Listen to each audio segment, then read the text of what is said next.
Mga kababayan, ang pinapasinayan natin ngayong Phase 2 at Phase 3 ng National Fiber Backbone ay tulay ng impormasyon at ng serbisyo.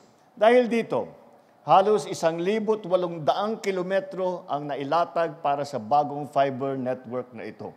Ngayon, pinapalawak pa natin ang programang ito sa Cagayan Valley, sa Calabarzon, sa Bicol, sa Eastern Visayas, Central Mindanao. Dahil dito, mahigit 600 tanggapan ng gobyerno ang magkakaroon ng mabilis at maaasahang internet. Mapapakinabangan ito ng halos 17 milyong Pilipino, 17 million Filipinos.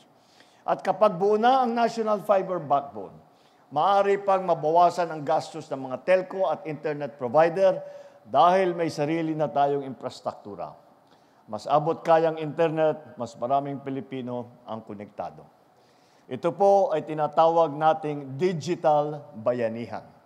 Ito ang isama-samang pagkilos ng pamahalaan, pribadong sektor at bawat Pilipino para siguraduhin walang maiiwan sa digital world.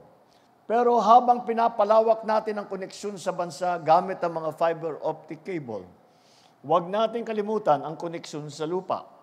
Alam ko pong ramdam ninyo ang abala rito sa Leyte dahil sa kalagayan ng San Juanico Bridge.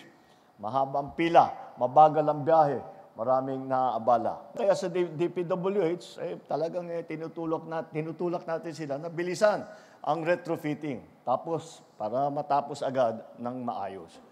Inatasan ko na ang DPWH at DBM na hanapan agad ito ng solusyon. Agaran tayong kumilos at patuloy na kikilos upang muling maging ligtas at matibay ang ating San Juanico Bridge. Mga kababayan, mula digital connectivity hanggang sa ating infrastruktura, patuloy nating binubuo ang mga tulay ng pag-asa.